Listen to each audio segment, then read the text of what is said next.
Presenting body changes in pregnancy. Thinking about how a woman's body changes through her lifespan after puberty, pregnancy, and the postnatal period results in significant changes as the body accommodates to optimize fetal growth, prepare for delivery, and start milk production. Within a woman's lifespan, pregnancy and the postnatal phase affects the function or dysfunction of the pelvic floor. A woman's body will recover, but it will never be the same body as pre-pregnancy. The female body adapts to demands of the fetus even before it can be clinically detected. Hormones mediate changes that affect almost every organ system in a woman's body, and these can trigger a wide range of signs and symptoms as early as week 5, as discussed by Dr. White. Missing a period is a clear sign that a woman is pregnant, but other symptoms include tiredness, weight gain, headaches, and tender breasts. And those that can impact the pelvic floor include constipation and also morning sickness, which affects approximately 70% of women during the first trimester of pregnancy. This image depicts the embryo at week 5 in a gestational sac with a yolk sac at the bottom close to its feet. The brain and spinal cord have begun to form, as well as the heart, and arm and leg buds appear by week 5 to 6.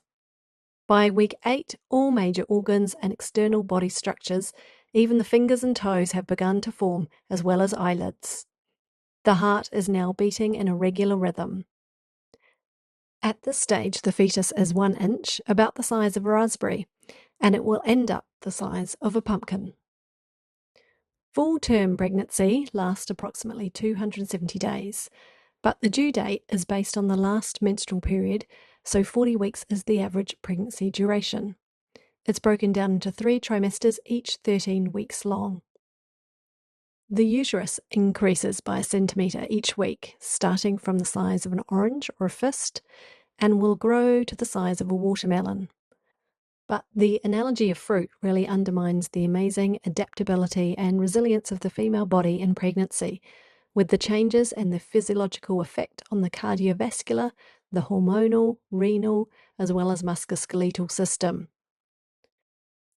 The weight gain over a pregnancy on average is between 11 and 15 kilograms, made up of the weight of the fetus, placenta, the amniotic fluid, an increased maternal fat and breast tissue, and an increase of blood volume up to 50%. For immunity, there is an increase in white blood cells, and by the last trimester, there's a 25% increase in red blood cell production. To ensure the ongoing supply of oxygen and nutrients to the placenta and growing baby, the cardiac output increases by 40% and the heart rate increases.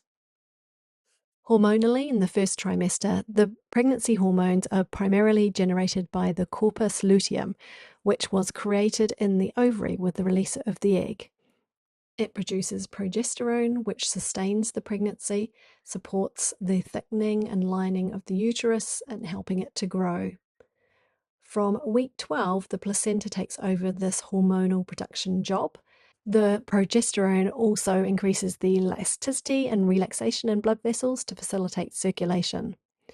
Estrogen climbs throughout pregnancy and ensures its survival by regulating progesterone, and it promotes the growth of the fetus and generally just stimulates the maternal tissue of the uterus and breasts. The mother's anterior pituitary gland enlarges and releases other hormones, including prolactin, which stimulates growth of mammary glands for milk production. Cortisol also increases, and oxytocin is released, which stimulates the uterus contractions during birth and also stimulates lactation. As the baby grows, it takes up space in the tummy, the uterus expands, pressing on the diaphragm, moving it upwards. This has an impact on an aspect of lung capacity. To accommodate this, the rib cage widens, and you can see an increase in chest diameter up to 15 centimetres. This helps, but overall, during pregnancy, the breathing rate will increase. This can cause a symptom of shortness of breath. The upward displacement of the stomach can cause reflux, and the hormones affect the gastrointestinal tract, slowing the mobility of it, which can lead to constipation. Overall, the body changes in pregnant women are numerous and affect all these systems, including the musculoskeletal system, which I will talk to later. From a pelvic floor point of view, there is obviously downward pressure from the growing baby, causing the pelvic floor to lengthen and weaken. Alongside this, there is reduced space for the bladder, which can cause urinary changes such as increased frequency, incontinence, or maybe even the inability to empty the bladder. There's also an increase in sodium retention that can cause swelling, and some women have an increase in insulin resistance. A pregnant woman may experience diverse symptoms due to changes in bacterial growth in the mouth, causing gingivitis, to the occurrence of blurry vision, or to flat feet. From all these body changes, it's important for you to know that pregnant women may have these symptoms. Their core temperature can rise faster. With the changes in the cardiovascular system, they can have a faster heart rate, respiratory rate, and experience shortness of breath.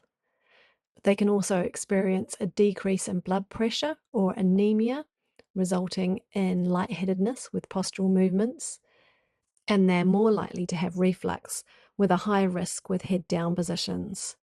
They also may be managing a sore bloated tummy due to constipation. At the midway point of the pregnancy, at week 20, most women can feel the uterus at the level of the belly button, which indicates that the uterus is into the abdominal cavity.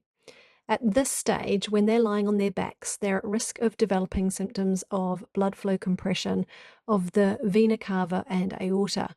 This is called aortocaval compression or supine hypotensive syndrome. But the name doesn't really matter. It's more important that you know by lying on their backs, the blood flow to the placenta can be impacted, risking the viability of the pregnancy. Symptoms of this can include dizziness, pallor, low blood pressure, sweating, nausea, or increase in heart rate. But research now shows that this syndrome can occur without the mother having any symptoms at all.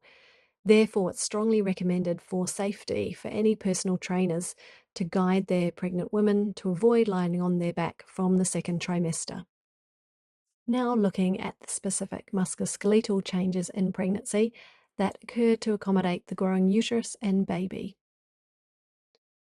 With the weight gain of baby, mainly concentrated on the tummy, there is a shift forwards of the centre of gravity.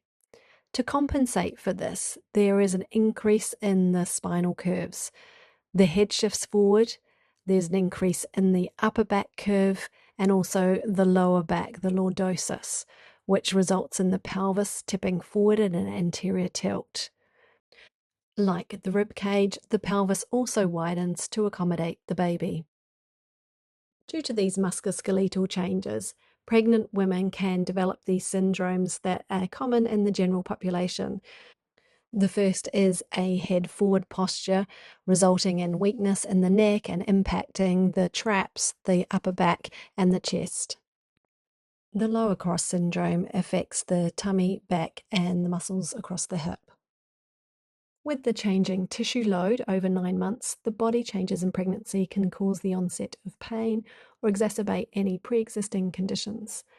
Overall, the pregnant woman may experience joint pain, increased stiffness and tightness, weakening and lengthening of the muscles, and the increase in weight and swelling due to increase in fluid retention can result in nerve compression. So, the body changes in pregnancy are significant and amazing, from the bony skeletal changes that are needed to adapt to the increase in weight and changing weight distribution, to the hormonal mediated collagen type changes. The female body is still robust, but not the same across the childbearing years.